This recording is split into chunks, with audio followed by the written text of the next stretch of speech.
our nuclear defense arsenal who are forced to stay at home as the government remains closed. The Democrats own every one of these consequences. So we want to point out a couple of important facts this morning for you. It's no coincidence that polling this week confirms that over 70% of the American people believe the Democratic Party is out of touch. And amazingly to us, still every day, they turn their backs on more and more hardworking American families to prolong their pain. And that is exactly what's being felt here.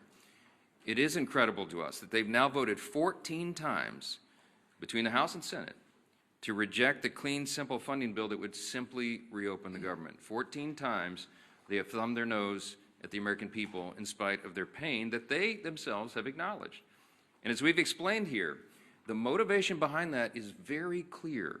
And this is why the polling is indicating what it is. The people know the Democrats are responding to fear. It is their fear of the most radical far-left voices in their party that has made them decide to obey the demands of the far left and to shut down the entire government and thereby inflict all this pain on the people.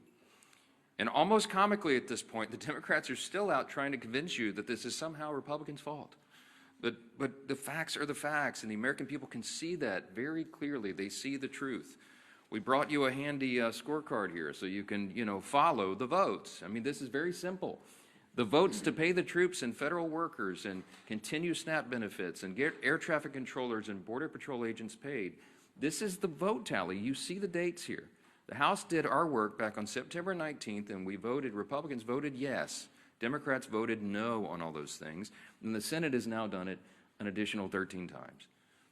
These are the votes. No one can say that this is in any way the fault of Republicans. We have a clean, simple bill, and everybody knows it. House and Senate Democrats are openly admitting that this is their shutdown. You have seen the highlight reel of all of them stumbling into admitting that, and yet they're also incoherently claiming that the shutdown is somehow on the fault of the other party, and the people aren't buying it. And that's why the polling continues to show that the approval of Republicans in Congress is rising with each passing day, and the Democrats at the same time, Democrats in Congress have the lowest approval rating they have ever had since polling began, since recorded polling began on these metrics. And here's just an example yesterday. For example, CNN polling showed yesterday the approval of Republicans in Congress is up 8% since the shutdown began among independents. I mean, that's an important metric because people are paying attention. They understand what's happening and they see who is responsible. It's a really important thing to watch. Ronald Reagan used to remind us that you can always trust the American people, and we do. We trust their intelligence, and we trust their understanding of basic civics. In fact, we trust the American people's understanding of civics far more than the Democrats in this building right now. And a quick reminder of that is the people know that in the House of Representatives, you need a majority vote. You need 218 votes to pass legislation, to pass a clean, continuing resolution to fund the government. That's exactly what we did on September 19th. They also know that in the Senate, you have to have 60 votes to pass substantive legislation. And we've only got 53 Republican seats. That means we need, by the math, at least 7 Democrats to join us to reopen the government. Now, in other words, the Democrats are the only reason that the government is closed, and there is no other way to spin that, to make something else true about it. And of course, the Democrats know all that. We've seen their party leaders, and we've now made their phrases and their comments famous here every morning. Chuck Schumer, Whip Catherine Clark in the House. They've openly admitted that they're using the pain of the American people as their leverage. Why? To show to their base that they're fighting. And they're counting on the American people not noticing all this. And that's the very reason why we have to come in here every morning and relay the simple truths. I mean, somebody handed me this as I was walking in here. Yesterday, according to the Media Research Center study, by a 2.5 to 1 margin, the Capitol Hill Press Corps has tweeted more about the House calendar during the shutdown than the negative consequences of the Democrat shutdown, than the troubles that we have, the hardships that are being experienced because of the troop pay and WIC funding and flights grounded and SNAP funding. You guys are writing more about the House calendar than the real pain that's being inflicted on the American people, and that's why we have to come in and relay the simple facts. Now, there's a misguided strategy that the Democrats are pursuing right now, and it reveals 2 important things that can't be glossed over. Number one, it shows they have no cards to play except to try to blame the other team, which is ridiculous, and it shows how little they think of the American people. They had a rally a couple weeks ago. They tried to portray President Trump as a king, and we pointed out, again, the obvious truth. If the president was a king, then the government would be open. He's been trying to do that. And low-income families would be getting the food assistance that they need by Saturday. Republicans cannot wave a wand and reopen the government on our own. We must have a handful of centrist Democrats in the Senate do the right thing. And any Democrat suggesting otherwise knows exactly what they're doing, and they insult the intelligence of the American people. And by the way, every reporter in this room when they do that. Unlike Democrats, Republicans have nothing to twist or spin. We are just simply here relaying the simple facts and the truth. And the American people are responding to that. And that's why the polling indicates that they trust us more than the other side, because we are the ones here telling you the truth. We have nothing to hide. They are trying to obscure the facts. And by the way, the biggest unions are beginning to say the same thing. On Monday, the largest union of federal workers, the American Federation of Government Employees, came out, as you saw, and publicly urged Democrats to join Republicans and pass the House's short-term funding bill. The union president said, quote, "A strong America requires a functioning government, one that pays its bills, honors its commitments, and treats its workforce with respect by paying them on time." Amen to that. Of course, we agree. But it wasn't just the AFGE. You had the same commentary, the same plea by the National Association of Air Traffic Controllers, the Coalition of Airline Pilots Associations, the NetJets Association of Shared Aircraft Pilots, the Allied Pilots Association, the Southwest Airlines Pilots Association, the leader of the Teamsters, and the New York Steamfitters Union. They're all coming out. These are the constituencies that the Democrats claim that they support, and that's why the unions came on side of the Republicans in the last election. They've had enough of this nonsense, and they've all called on Senate Democrats to end this shameful shutdown. And it is a shame. The Democrats need to be publicly prodded by their millions of hardworking Americans to just simply do the most basic function of their jobs. A rational person would read the pleas of the federal workers and conclude that it is time to end the charade and turn the lights back on. But the Democrats are not rational right now, and they've deliberately ignored the plight of all these federal workers around the country. People are going to remember this, and they should.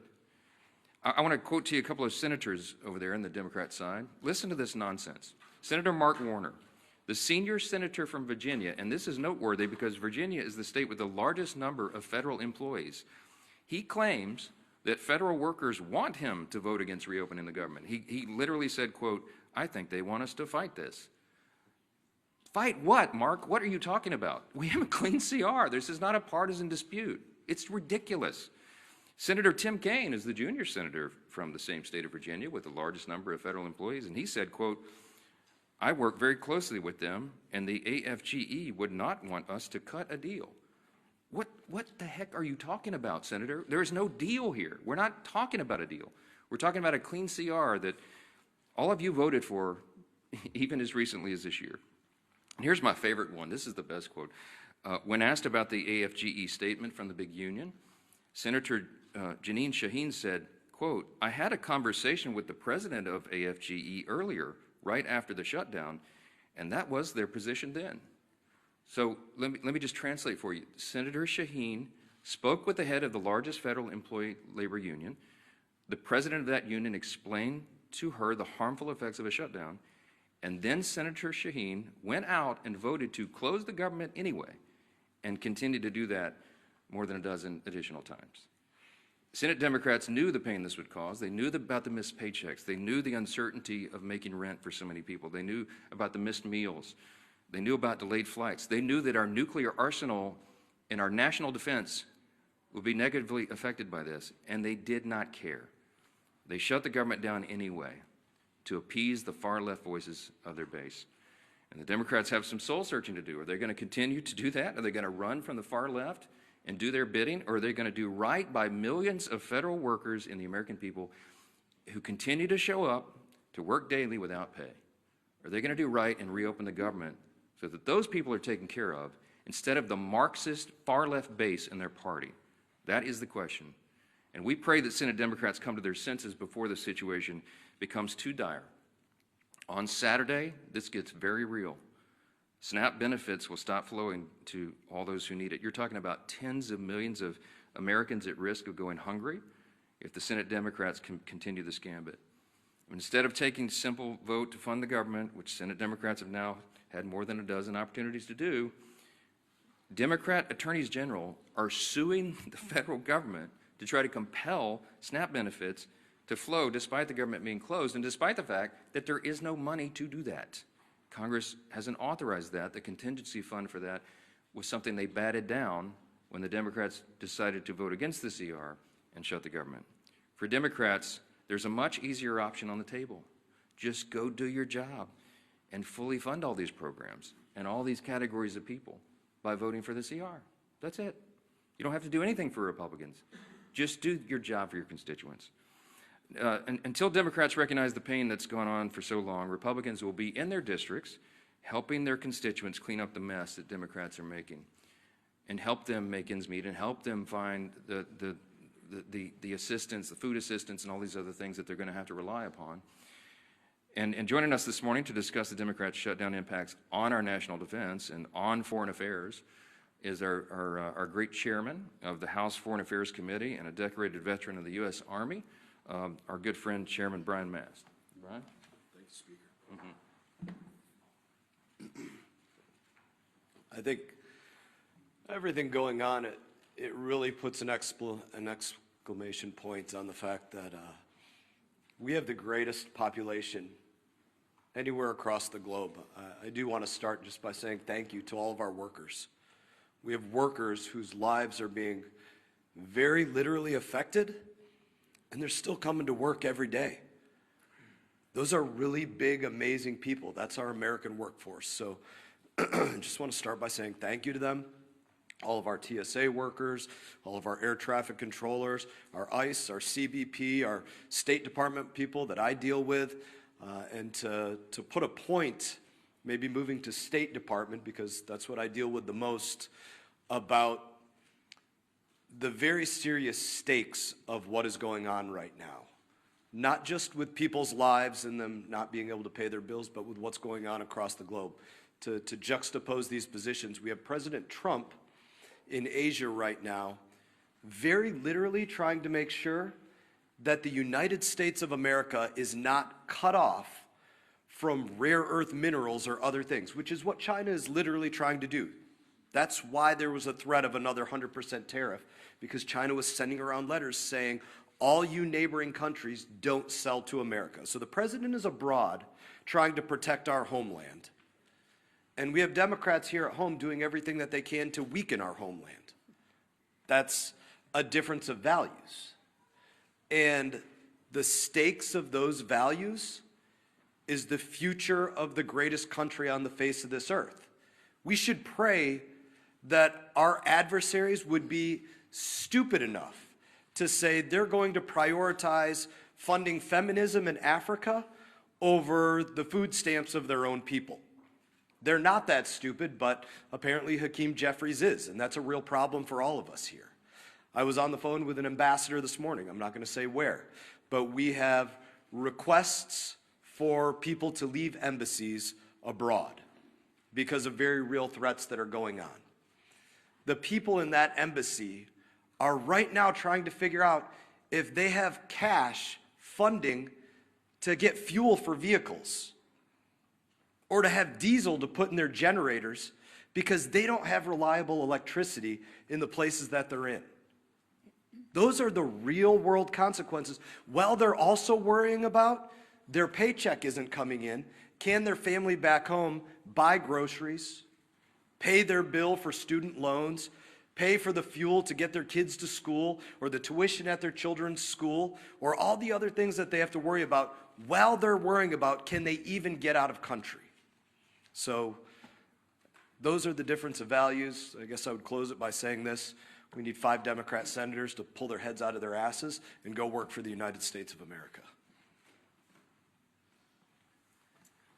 Thank you, Chairman Mast. Thank you for your service to our country and for keeping the focus where it needs to be on making sure America stays strong in the midst of turbulent times. And You know, what's so sad about this shutdown is that we don't need to be in these turbulent times. It was a self-imposed wound that Hakeem Jeffries and Chuck Schumer have imposed on the country. And if you look over this last month of the shutdown, you've seen Democrats literally playing a Dr. Jekyll and Mr. Hyde game with the American people. On one hand, they'll try to say, it's not us, it's the Republicans. Gee whiz, as the speaker talked about, oh, they control the House, Senate, and White House, when they know that they are the ones that are shutting the government down. And then on the other hand, Mr. Jekyll's side, they're saying that they know that they're causing pain on the American people. They admit that there is suffering, but they're doing it for leverage. So you can't have it both ways, Chuck Schumer. You can't wake up one day and say you're going to try to blame it on the Republicans, and then on the next day, you're trying to say that, gee whiz, we know that we're causing these problems. They're admitting they're causing suffering on people, but they're doing it for leverage. And they can't even explain what that leverage is, because they just need to show their radical base that they're having a fight with Donald Trump. It's all it's been about from the beginning.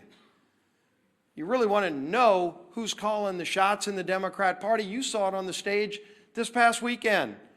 Bernie and AOC on the stage with the new leader of the Democrat Party, Mondami. Maybe Chuck Schumer's waiting for Mondami to let him know when he can open the government back up again. But families can't wait, because the real suffering is going to begin. It's already been happening, but it really hits home this weekend when SNAP benefits run out, and they know that. But I'm going to go through some of the lies, the myths, the things that they say when they know better. Chuck Schumer just yesterday said, quote, Republicans are in charge of the White House, the Senate, and the House, but they're refusing to do their job. Now, Chuck Schumer's been in Congress since the 1980s. And he knows that every day he's been there, there's been a requirement that you need not 51, not a majority like we need in the House. He was in the House where you did need a majority, and then he went over to the Senate where it's always been a requirement that you need a supermajority. And in fact, when they changed the rules, it's not a standard or a custom, it's an actual Senate rule that you need 60 votes. The rule used to be higher. And in 1975, many of you might have thought Chuck Schumer voted for that rule. He came in just a few years after. In 1975 is when they lowered the threshold to 60 votes. It used to actually be a higher standard in the rules. And so every day Chuck Schumer's been in Congress, it always took more than a simple majority, in fact, 60 votes to pass these kinds of bills through the Senate. And he knows that. So you'd ask, well, why is he trying to lie and mislead the American people? When he makes a statement like that, he knows he's trying to mislead the American people. And yet on other days, he does admit he knows he's causing suffering, but he's doing it for leverage. And so this game back and forth is what the American people are sick and tired of. Hakeem Jeffries, quote, we didn't view the current bill as anything other than a partisan Republican spending bill. He knows good and well that it was a clean CR. If Democrats still to this day don't know the difference between a clean CR and partisan bills, did they stop reading the bills? Because they used to vote for these bills. Just since 2017, go look at the facts. Speaker likes talking about the facts. Facts are important here. Since 2017, 30 different CRs, 30 times CRs have moved to keep the government open. And do you know 29 of the previous times Chuck Schumer's voted yes? 29. This 30th time is the only time Chuck Schumer has voted no. And of course you'd say, well, then what's changed if he's voted? 29 out of 29 times before this, he voted for clean CRs. What's changed? This is a clean CR. What's changed is the Democrat Party has changed. Mondami is now running the party. That party has changed. But the American people still have the same needs. The American people, again, The clean CR doesn't solve our differences. We still have big differences that we need to go negotiate, but let's just do it while the lights are on without the American people being held hostage. And of course, the final myth that's been out there for the beginning of this whole shutdown that we've debunked many times, that it's, quote, a total effing lie, that was Chuck Schumer's word, I think he actually used the word itself, that Democrats support free taxpayer-funded health care, free legals. That was Schumer saying that. And then, of course, when you read his alternative bill, his list of hostage demands, the $1.5 trillion spending bill, it includes in it a provision that repeals the verification we put in that says illegals can't get free health care. And CBO, not us, CBO said that would cost $200 billion in taxpayer health care benefits going to illegals. They know that. Of course they know it. And so why would they want to try to mislead the American people by over and over again making those statements? So here you can see it. Time and time again, the SNAP benefits comment the speaker talked about. They were warned in early October that 42 million people could be at risk in just weeks of losing their SNAP benefits if they didn't open the government. They knew that, and they want to play this game of chicken, this Jekyll and Hyde, one day trying to blame everybody but themselves, and then the other day taking ownership and admitting they're causing suffering, but they want to do it for leverage. You can't have it both ways. And more importantly, the American people are feeling the suffering. And this weekend, that suffering gets worse. And we have voted over and over again to prevent the suffering. It's not necessary. It shouldn't happen. And there's a way to avoid it. All they need to do is today, just 5 Senate Democrats need to get courage and say, we're not going to take our orders from Mondami or whoever else it is that are calling the shots over there. We're going to do the right thing and open this government back up so we can get into that negotiation over all of our differences, which are many, but just don't hold the American people hostage while that goes on. That'll bring up our whip. Tom Emmer.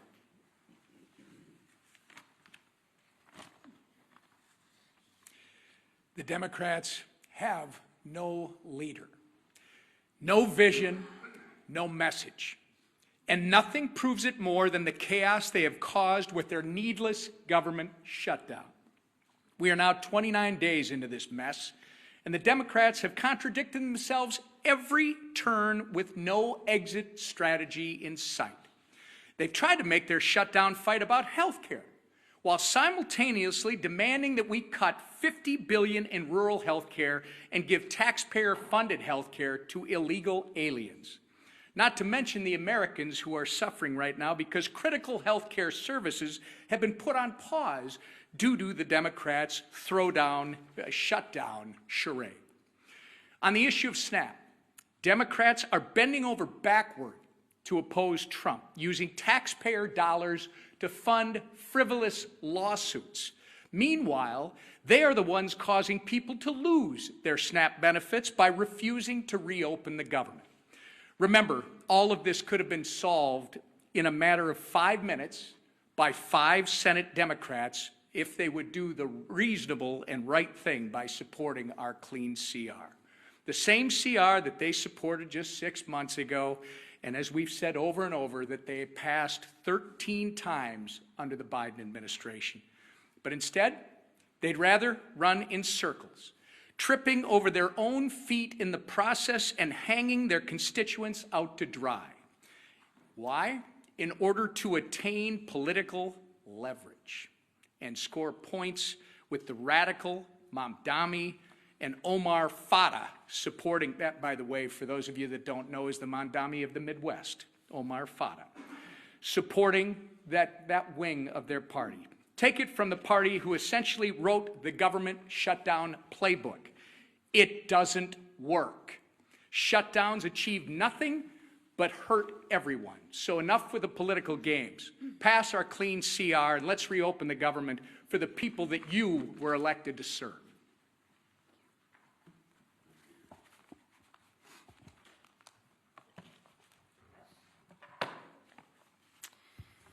Well, good morning, everybody. Good to see you again. Let's get one thing straight right out of the gate. House Republicans did our job. Senate Democrats didn't. It's that simple. More than 1 month ago, under the leadership of Speaker Mike Johnson, the House passed responsible legislation to keep our government, your government, open. Meanwhile, Senate Democrats voted again and again to keep it shut down. So before anyone throws around cheap insults like one Democrat member did on social media this week, and I'll just read it. Lazy Mike Johnson has made himself irrelevant and pointless. You know, I always find that funny. When you can't beat us on the issues, what do children do? They personalize it. And that's exactly what this member is doing. He can't beat us on the issues. So he wants to attack our leader, who has done a remarkable job, and personalize it.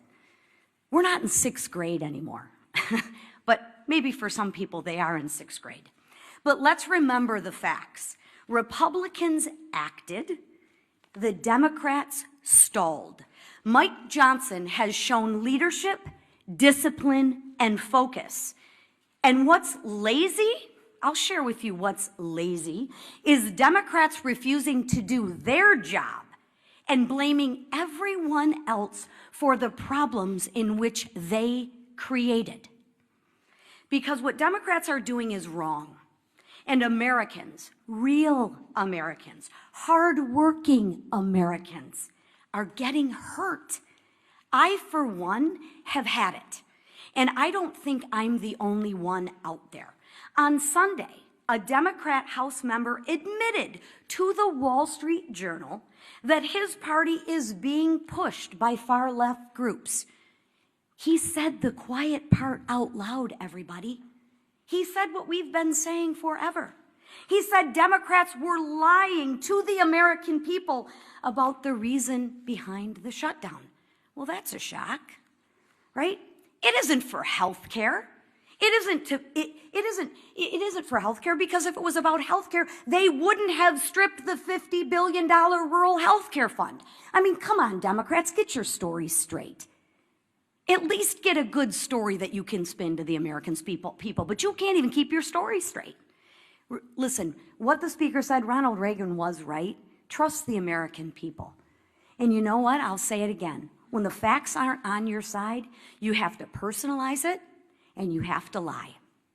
But the question right now is, at what point is the pain of the Americans going to outweigh the radical cries of their base? It wasn't when our troops almost didn't get paid. It wasn't when moms and infants were at risk of losing the food off their table. It wasn't when flights across the nation got canceled because air traffic controllers and TSA agents didn't get paid. No. When that happened, Democrats said, every day gets better for them. Really? Maybe because they're getting paid while the people who they represent are not. That's what they said. They said pain for the American people was their best leverage. They said maybe it was uncomfortable, but it was worth it to them. Really? Think about that. Let that settle in. Let that just sit for a minute. So now I ask, will it be enough pain this weekend when 42 million Americans lose access to food on their table? Will it be enough when 2 million Americans miss a paycheck?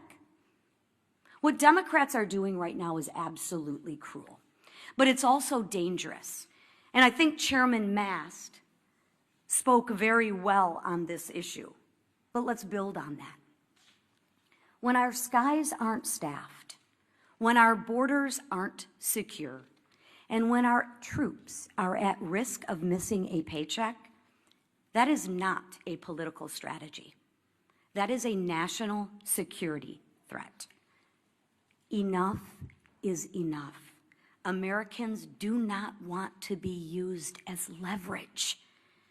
and they don't want to be used as leverage for another $1 trillion of wasteful spending. They work way too hard for their paychecks. They want relief, they want leadership, and they want results.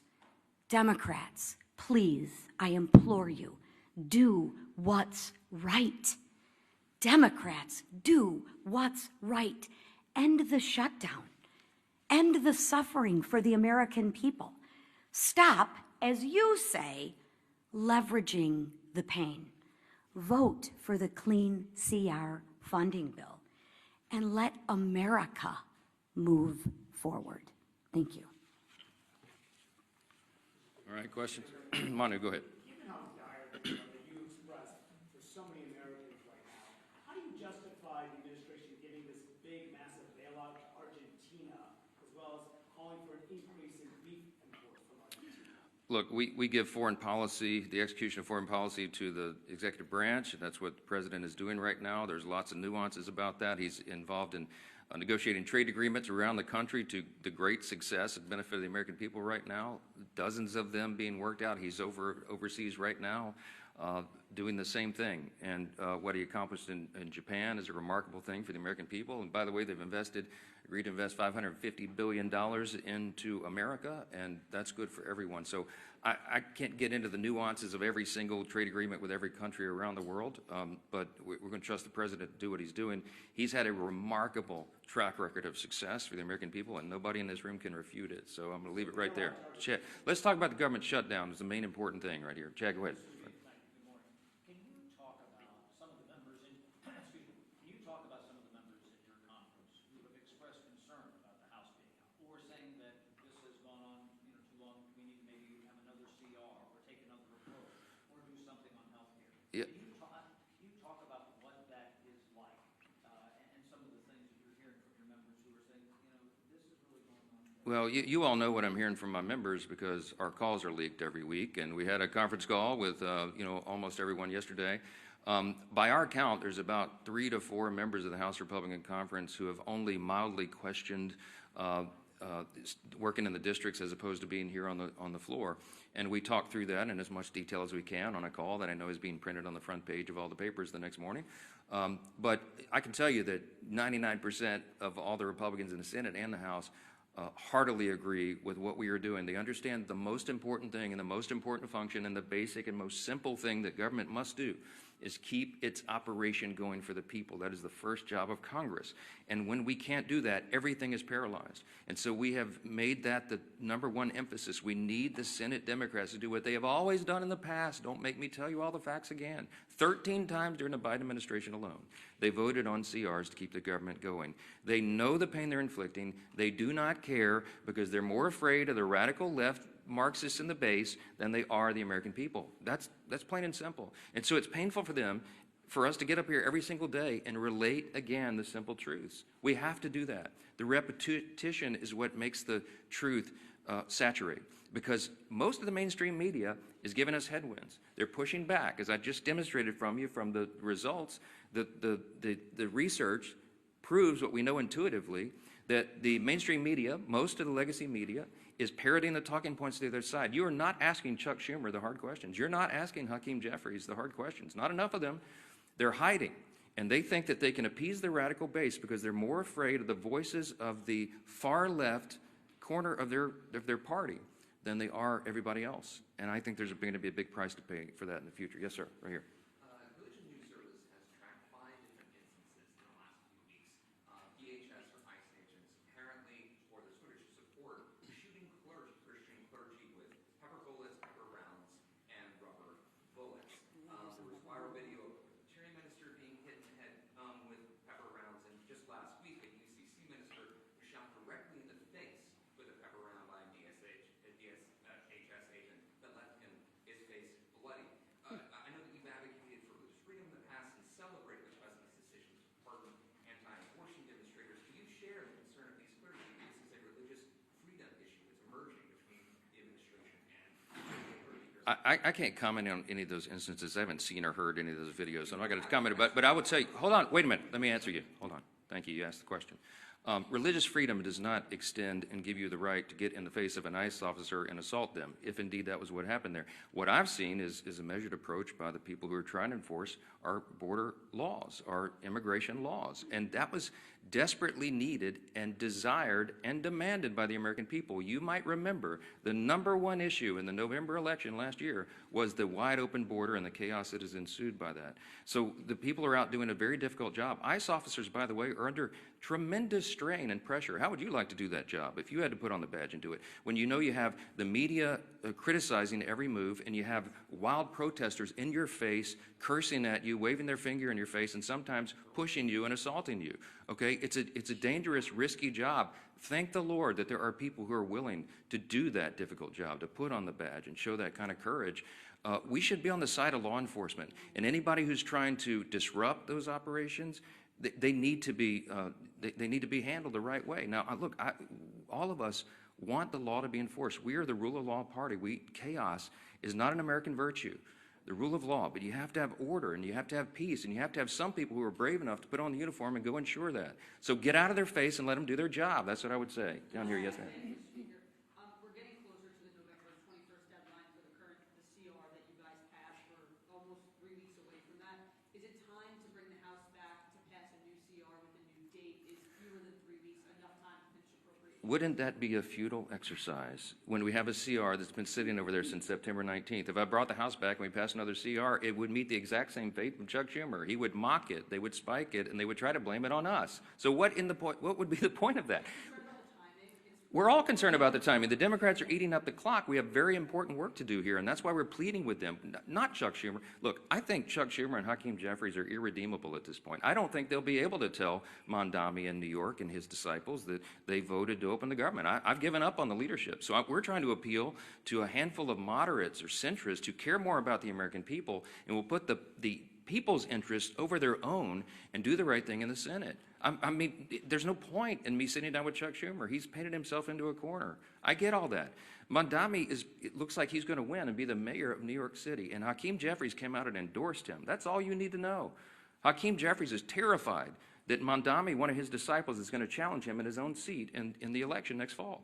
You've already seen that rumored. Some of you have reported on it. So he had to do it. He had to endorse socialism. He had to endorse Marxism. This dangerous ideology that has taken over the Democrat Party, that is what is motivating them. So it doesn't matter what we do in the House. It doesn't matter what we pass. We have to get a handful of moderates over there who care about America to do the right thing. We need at least 7 Democrats. It takes 60 votes in the Senate to pass it. This is not the Republicans. This fault is squarely on the shoulders of the Democrats, and they are the ones causing you the pain, and don't ever let them forget it. Thank you. Thank you.